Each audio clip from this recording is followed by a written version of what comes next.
Welcome, everyone, to Tuesday Talks with FEO. I'm Debbie Mann with Festivals and Events, and so happy to have you join us today to talk to Don Mayo. Don is the Global Managing Partner and here to share how live will thrive in today's world. So welcome, Don. Thank you very much for joining us and looking forward to hearing what you have to say.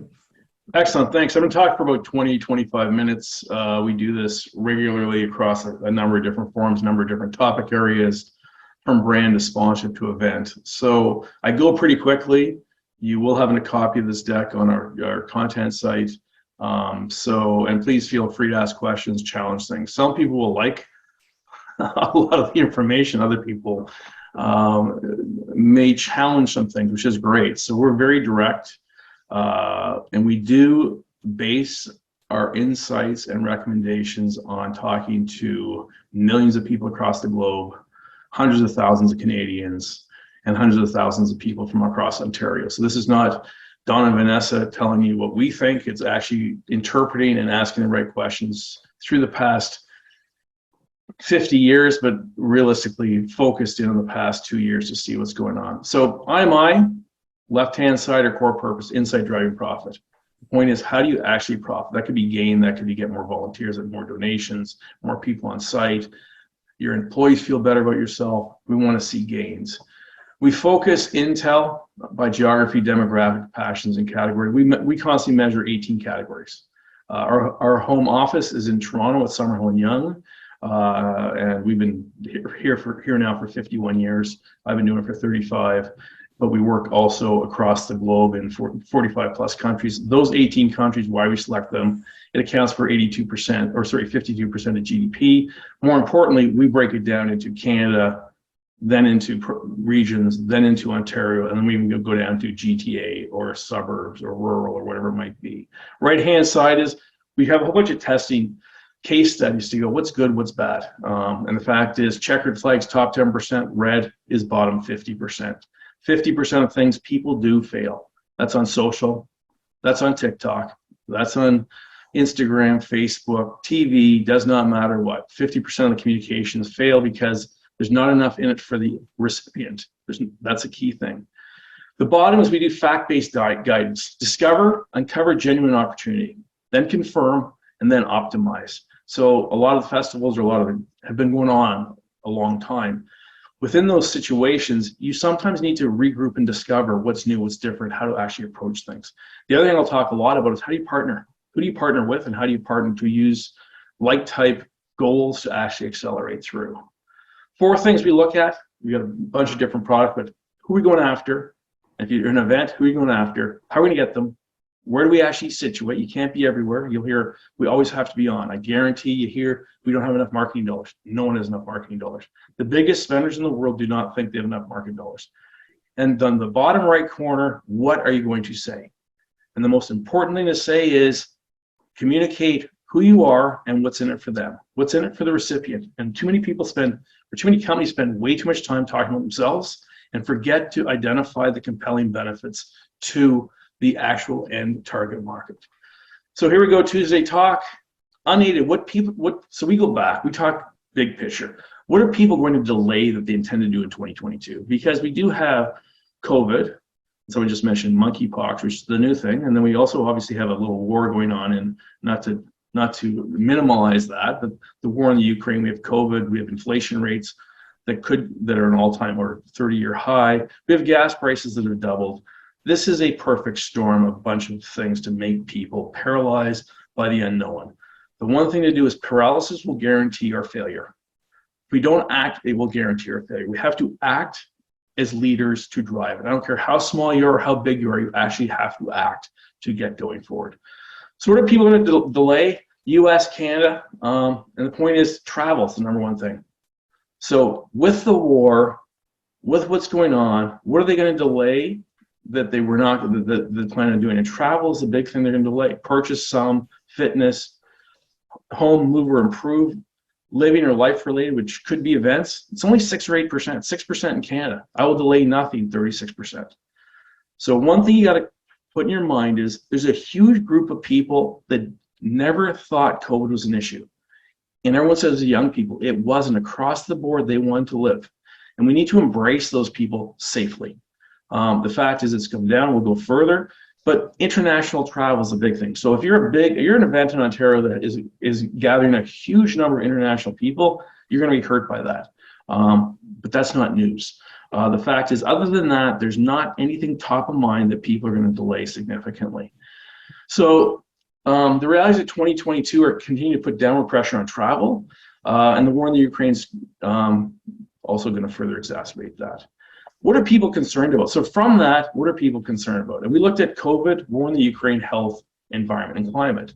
If you break it down, people talk about health, their physical health, you and your families, financial health, and mental health, you and your families. Three big topic areas.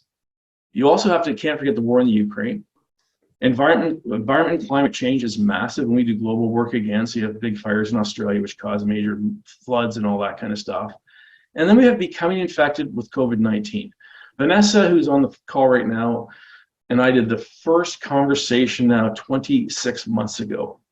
At no point in my time did I believe that 26 months later, 26 issues later or months later, we'd still be talking about it. But it's still here and still part of the psyche. And then we gave them none of the above. One of the things you got to think about is none of these things impact me. And some people that read a lot would go, how could anyone think none of these impact me? Something's got to be impacting me. So the point is there's all these different factors. And let's just go through the facts. This is not our perception. This is the facts. In 35 countries, we asked, which of these are you very concerned about this time, if any? They could do multiple. Infected with COVID, war in the Ukraine, mental health, financial health, physical health, environment, climate change. And again, we gave them the choice of, I'm not concerned about any of these issues. And everyone says, well, the US is different. They don't care about it. And then they just keep living. You know, the US and Canada was the same all the way through. There's many people in Canada that did not care as the US.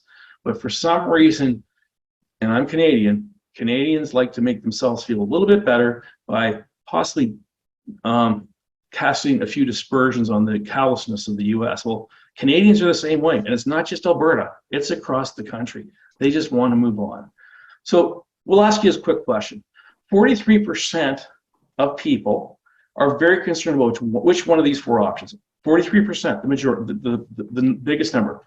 43% are concerned about the war in the Ukraine, becoming infected with COVID-19, no concern for any of these, or you and your family's mental health. I'll give you a second. Only one answer is there. What do you think 43% of Canada is concerned about today? Ontario is concerned about today. The answer is no concern for any of these. 43%. So you see it's even growing, and the point is people become desensitized. Once it's in the psyche, people become desensitized, and typically they become desensitized in 6 to 8 weeks. COVID lasted longer because there's so many different ways to have resurgence. But the fact is, the number one thing is nothing, which means when you look in there and go, can I do an event? Can I do this action? Can I do this activity? Well, 4 in 10, absolutely. The other thing you should remember is 20% would do nothing no matter what. This is pre-COVID. You could offer them $1,000, they wouldn't walk across the street. 20% hated everything or hated whatever we're talking about. It did not matter what it was. They would not do it. So right there, you got the majority of the people. So we need to act. We need to act with common sense, with safety, but we need to act to actually encourage people that we're open. So here is across the board. It's 44 in the US, 43 in Canada, 38 in the UK, 39% in Australia. Those are 4 of our big offices, but also look how far we are apart from a distance perspective. But we're now a global economy, we're global consensus. People think very similarly. How about this one? 17%, which has the lowest percent, very concerned. Is it the war in the Ukraine, becoming infected with COVID-19, or you and your family's mental health? I don't believe many people got the first one right. Let's see how we do here. You got a 33% chance. Become infected with COVID-19.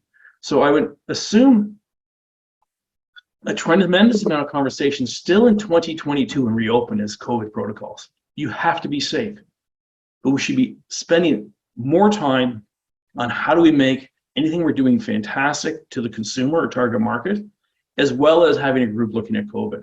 Everything should not be restricted by COVID. We have to be safe, but we have to be exceptional. We have to be great. We have to be as good as we've ever been without excuse. So we can act now, and we have to be safe. Across the board, 17, 17, 14, 23.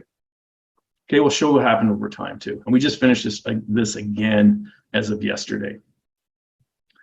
Not to denigrate anyone, but I go on your website because I always check it out. This to me is your front page, your home page.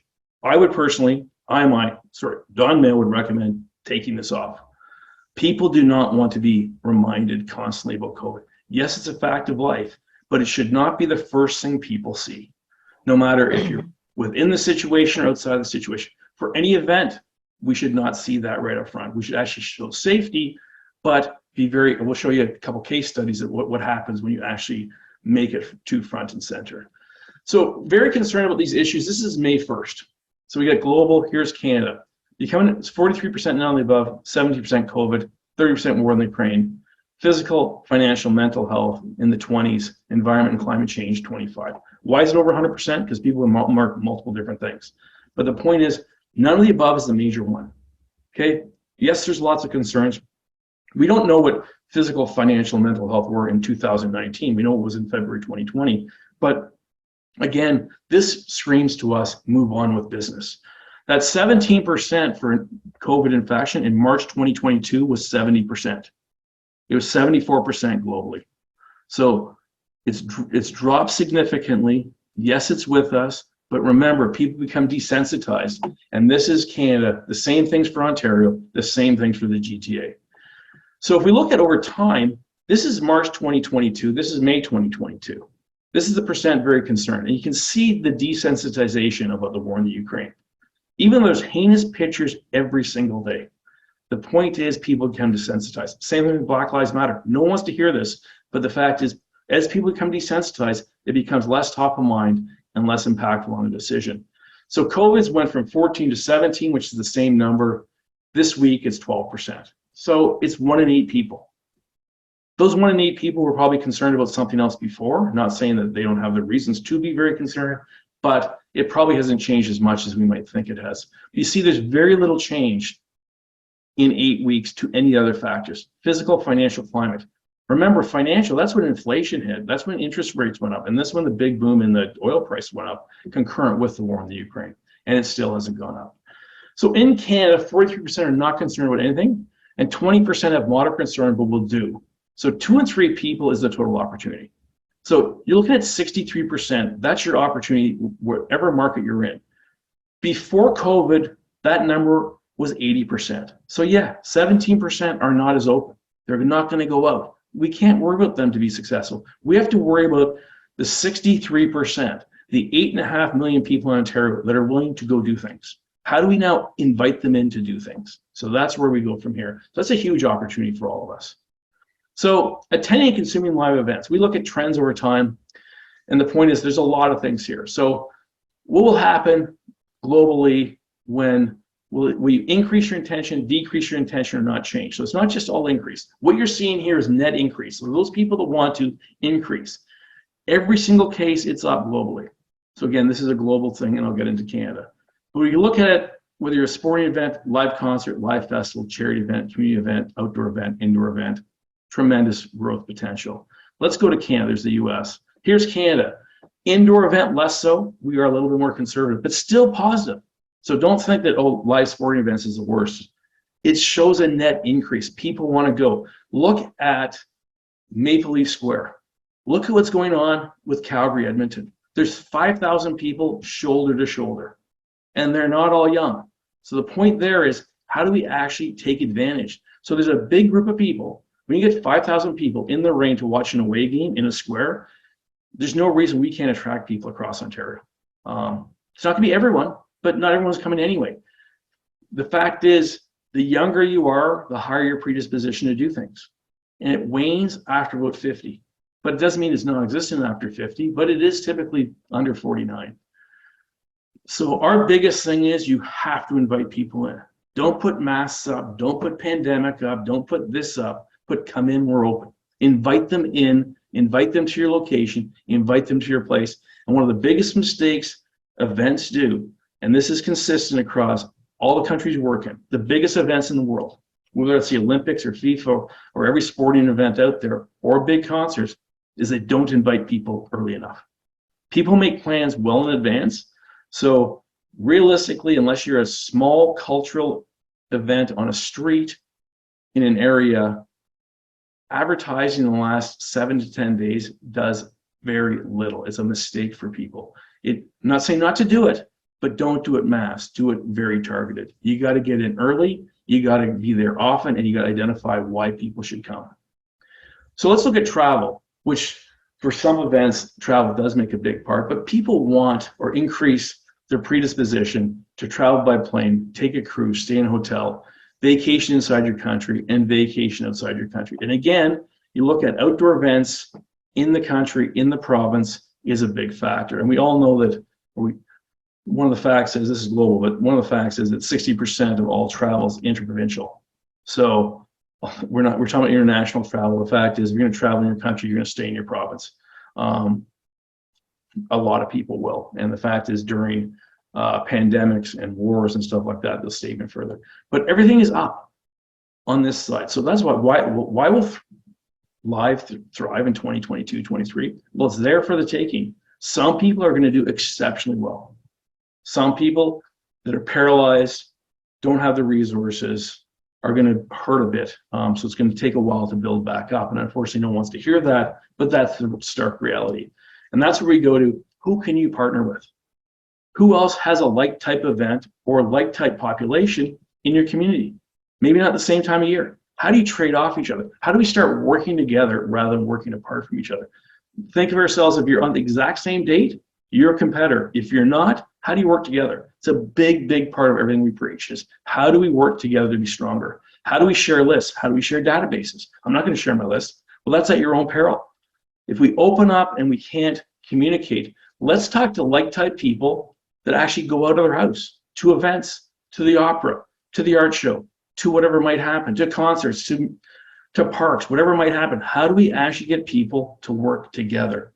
The community that's online right now, to work together, to use each other, to help each other, and this is the time. And the point is, if we can do that, we can save a ton of money on marketing in the future, and we can be that much more successful. So we state strongly, if you're not competing on the same day, and it's a one-time event throughout the year, work together and work hard together. Even if you are, work together, because you both have like-type needs and limited resources. So it's a win-win situation. Plus, if you effectively communicate to the community, you'll be successful. And obviously you need opt-ins and all those types of things, but that would be part of the key factors you need. So delayed doing due to the war in the Ukraine. And we look at this and we asked AIDED, and this is recently asked. So travel out of the country, you can see 29%. Take a vacation, 29%. Travel to see friends, family within the country. Only 9% travel in the country. They'll delay. This was asked April 26th, which says 91% was travel interprovincial. There's no reason why we should not be there talking to them. Travel to see a sporting event is a travel number. It doesn't mean going from Yonge and St. Clair to the ACC or Scotiabank Place. It means traveling outside. But this 9% number where you see here, 11, 9, 10, that's really what we're talking about within Ontario. It's a very small number. It's 9% empty, 91% full. So the people intention, let's get out there, let's invite them, let's work together to drive it forward. What motivates people to act? So Vanessa and her group look at 102 different activation tactics, like every possible touch point, every media point, referrals, reviews, brand, all the different factors. What we're going to go through is, why do people buy?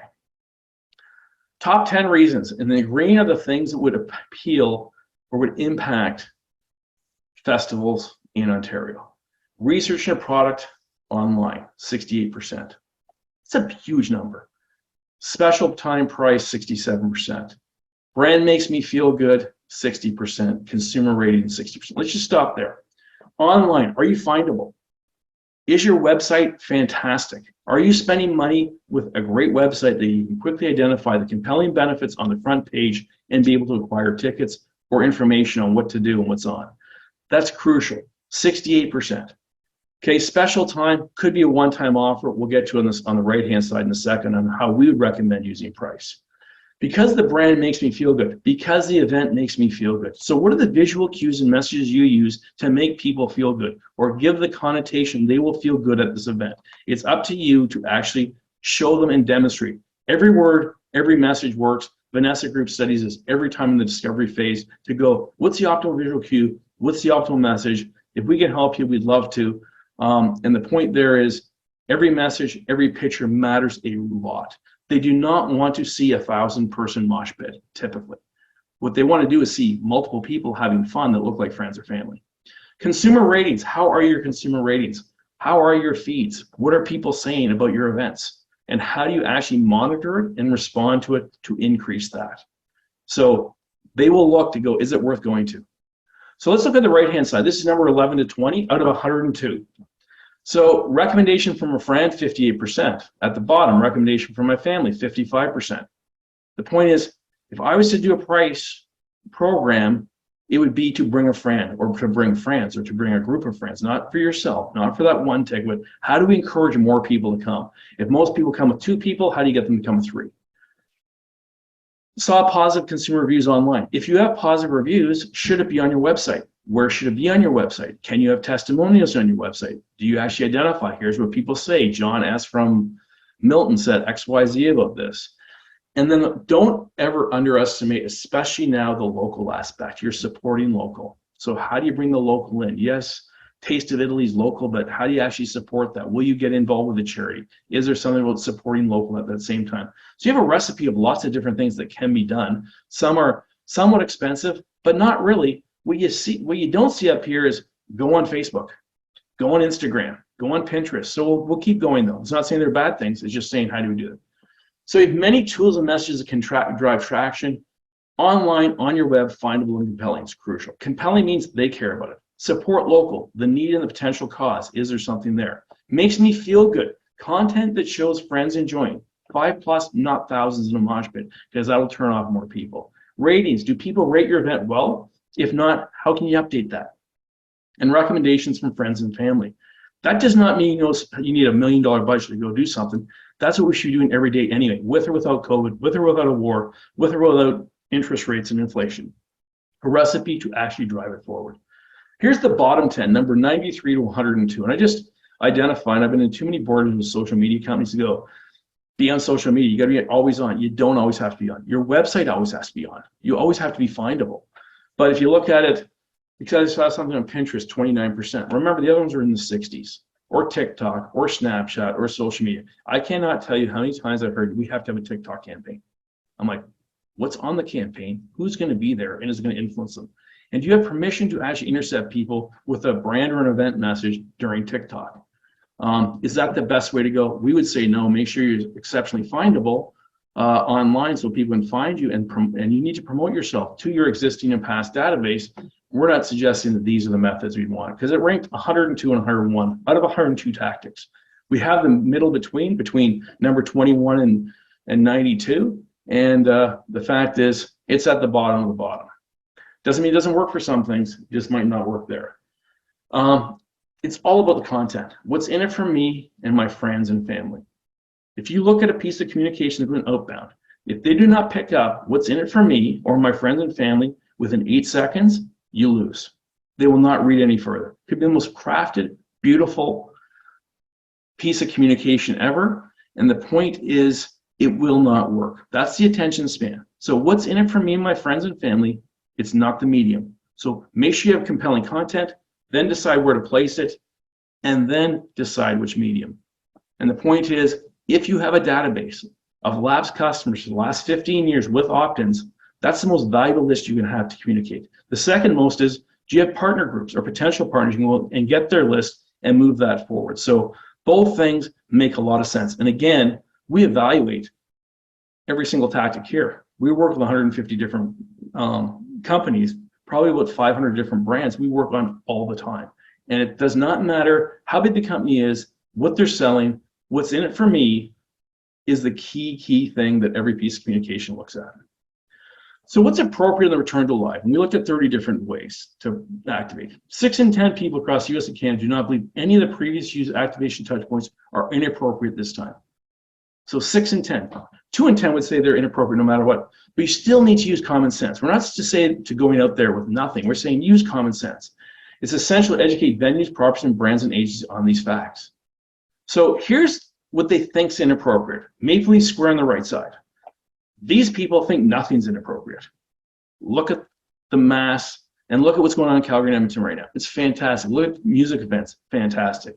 Go down to history and see how many people are in there with their 2,700 people. It's packed all the time.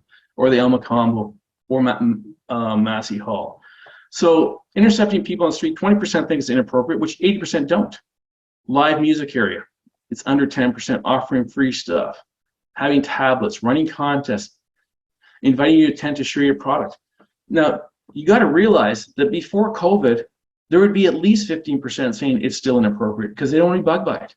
So again, we are a new normal where people want you to use common sense, and the people that we're going to stay away anyway are staying away, and the people that are sick or potentially going to be sick are going to stay away. We have to focus on the glass 63% full, not 37% empty. So let's look at the other way around. The glass 60% full. 80% think intercepting on the street's great. So intercept in a great way, and they don't have to come. You're not going to go grab a person's hand and drag them in, but across the board, you can do a lot of things. So people say, well, and the pushback was, well, what about samples? Well, the fact is, go to Costco. They're offering free samples again. And guess what? People are lined up for free samples. Those people that never took samples aren't there, and more people aren't there.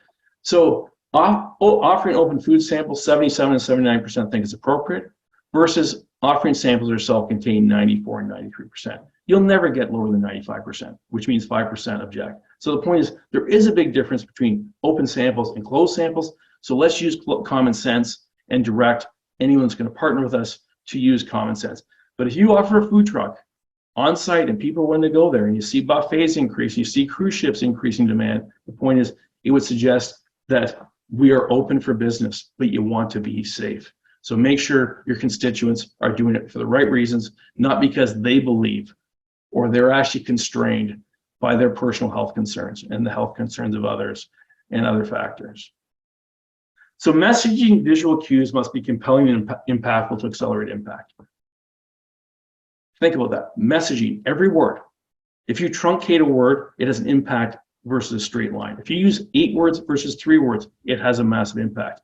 If you use that Starbucks cup in the top left corner versus 8,000 different iterations of that Starbucks cup, it will have an impact. Every visual cue, every mesh will have impact, and Vanessa's team is exceptional at doing very affordable work on that. I'm not here to sell you, but if you have nowhere to go, no thoughts on what it is, we have very time and cost-effective solution to help you out. And if your cause, we even have more because we do have a pro bono area or a discount area for that. So here's 2 different pictures. We test them fanatically. So on the left-hand side, we get the Starbucks person pouring, looks clean, or the area looks clean, looks like a great thing. On the right-hand side, simple cup of coffee. So 20% will go to one of these. And what you look at here is 6% will go with this picture, which is a great picture. 20% will go by showing a cup of coffee. Think about that for your event.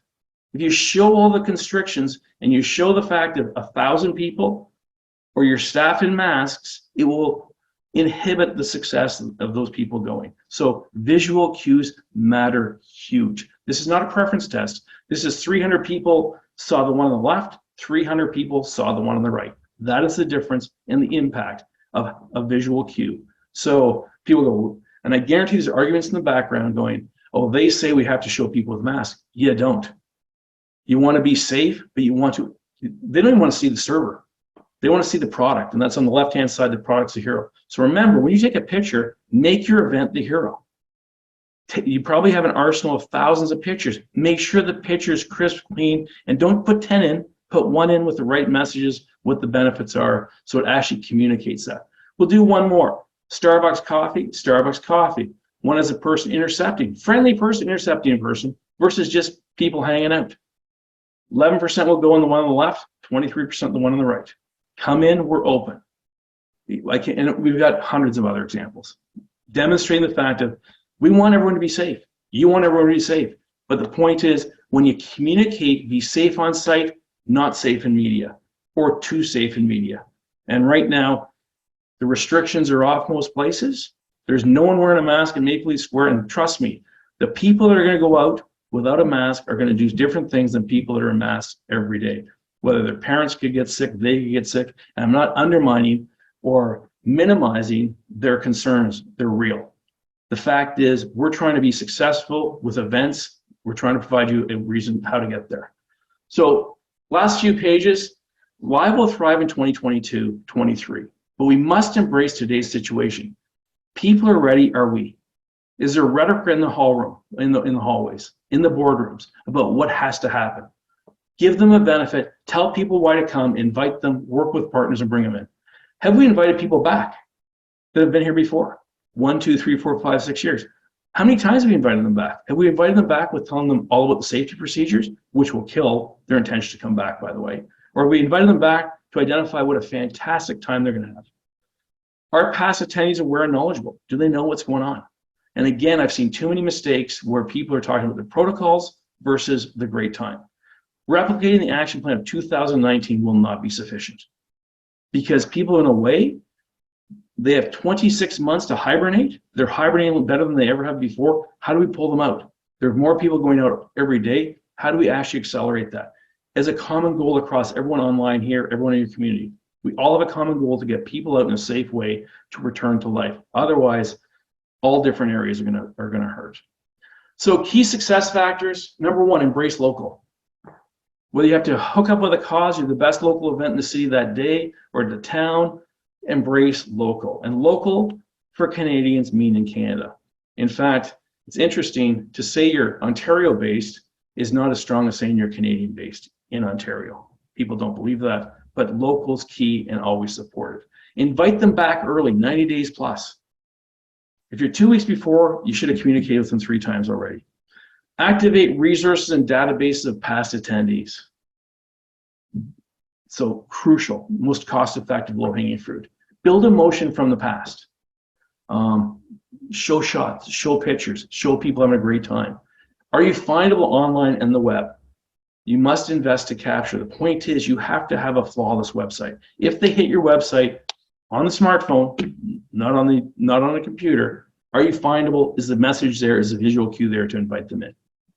Be safe, use common sense, but don't overemphasize COVID protocols. That's an operational issue, not a consumer issue. If you want to inhibit your success, overemphasize or emphasize COVID protocols. Just like Starbucks, when you see what happens there. Partner with like-minded groups, people that want to be successful. Events at different times, teams, leagues that are goal line. The point is, how do you get people out? We all want people out. Everyone's got a common goal. The one time in life, everyone has a common goal. Spend effectively to encourage a return, but you must invest dollars. So you got to encourage people back. Start with dollars. That's why we talk about databases. That's why we talk about your website. You control those low-cost investment. Go out socially. Cost per new person coming in is going to be very high.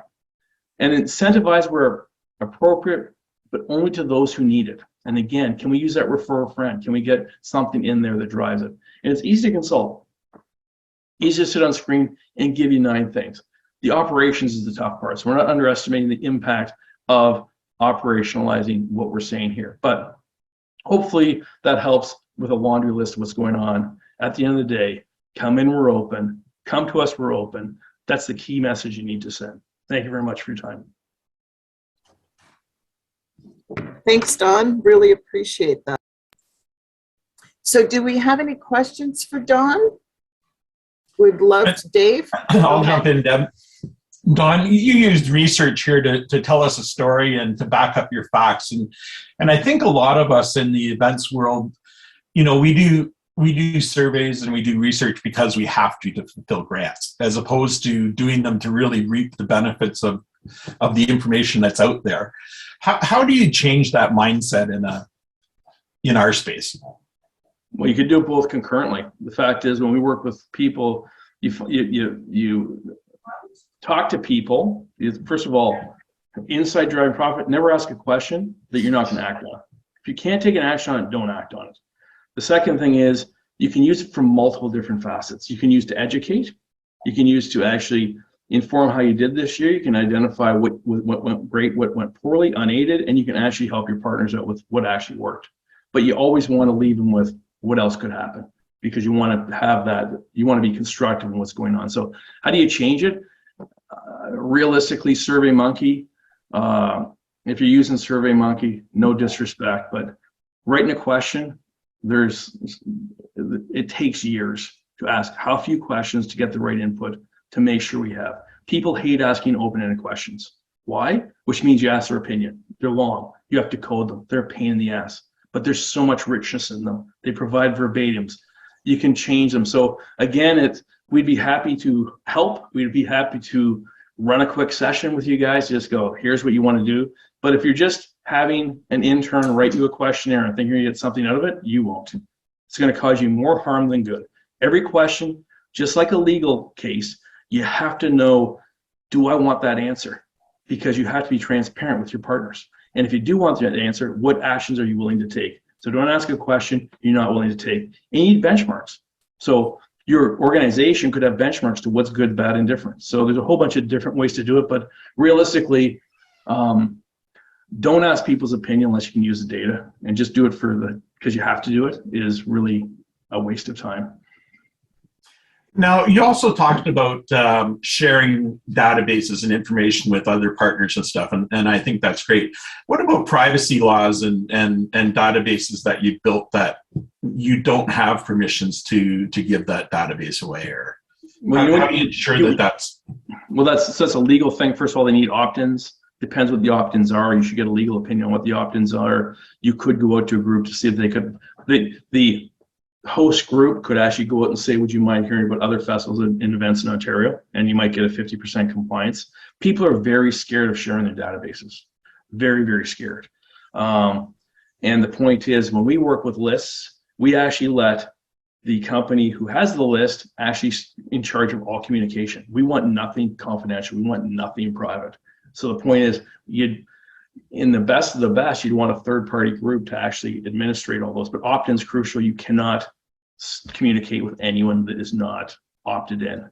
But how do you actually? What other factors can you do? What other ways can you partner? You have like-time needs for festivals, timing. There's always a reason why you can't do it. I can tell you right now, you'll be reliant on social media and external spend, and mass media and external spend, unless we can find a way to work together. And this is something I've preached possibly since 1990. And when everyone stopped with their databases, they spent millions and millions of dollars on across big companies because Facebook was the magic. They were going to save us all, and all of a sudden Facebook shut it off, and they own the database. You didn't.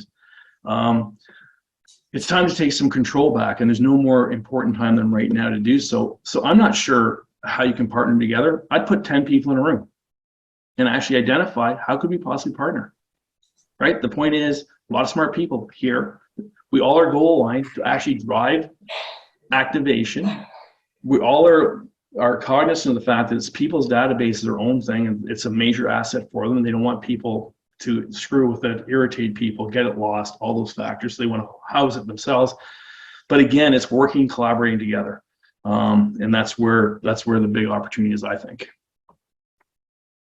One more question, and in some of your research, it showed that, 47%, 53%. What about those events that, their profit margins really rely on that 90% capacity or 100% capacity to number one, break even, or to show a profit? Like how, it's still a troubling time there, right?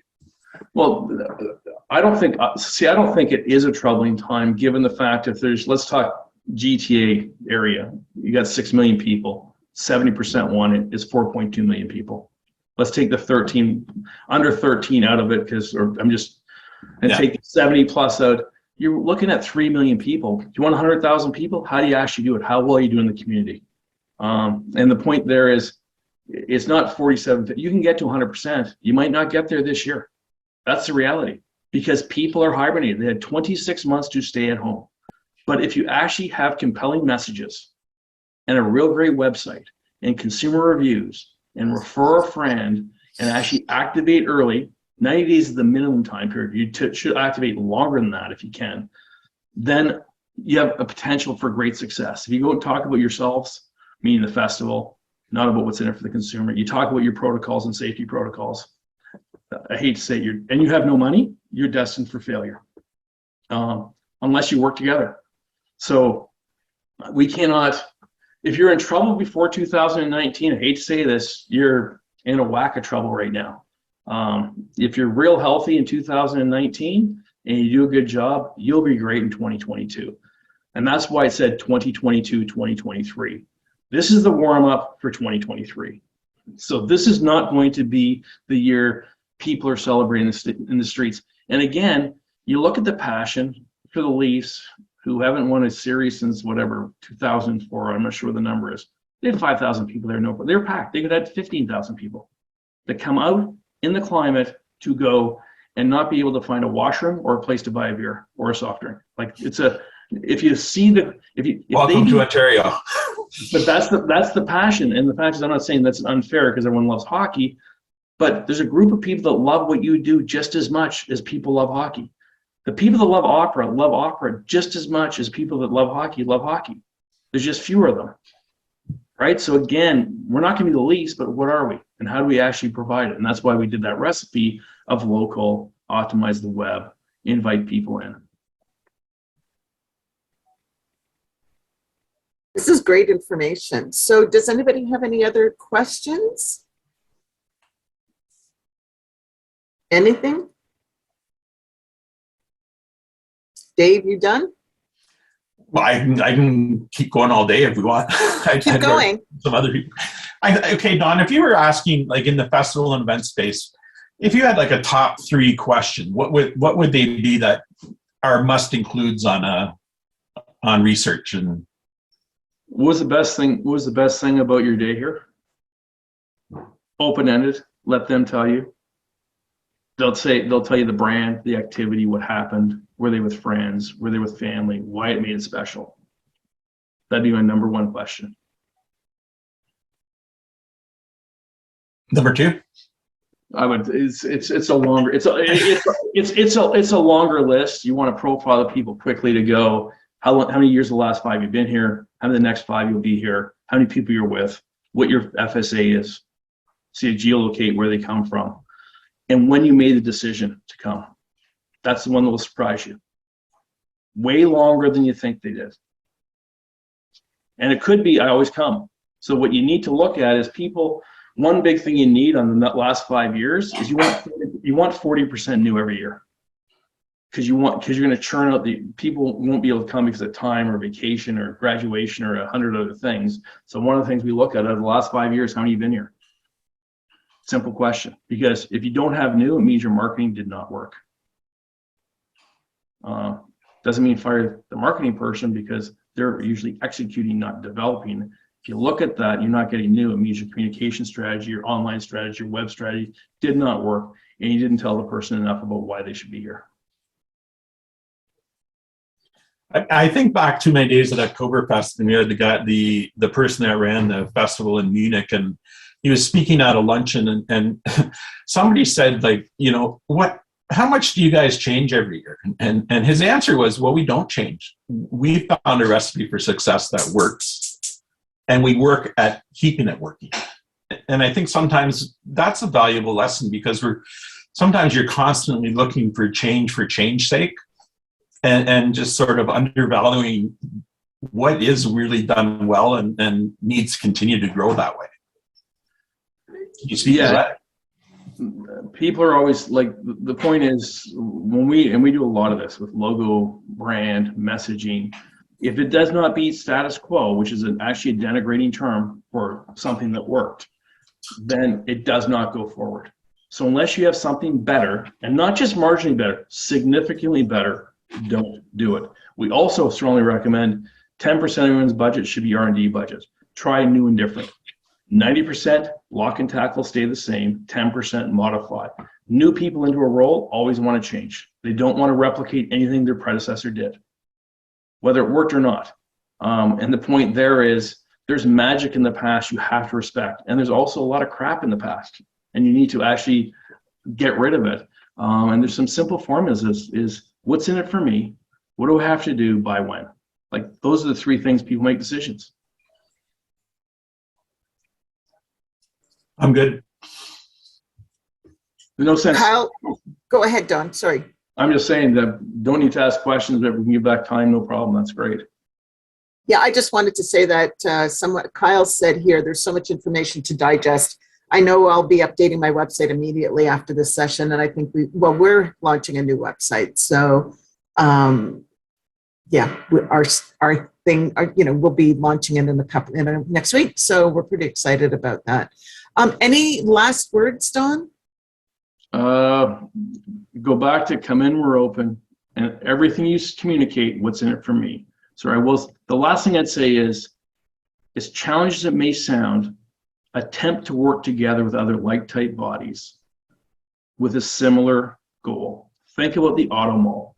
They put 7 competitors together and everyone's sales go up. It's the most counterintuitive thing. Look at a shopping center. They put 50 retail stores that sell clothes in the same place and their sales go up. So it's the hardest thing to collaborate and work together because you think there's some special sauce. At the end of the day, you'll all benefit. Thank you so much. This was an amazing 45 minutes, and I really appreciate your time. Thank you, everyone, for joining us. Our next session is festivals, helping festivals in June, and you'll be getting information on that. Thank you so much. Have a great week, and looking forward to hearing your input about this. Thanks, Don. Thanks so much. Take care. Thanks for having me.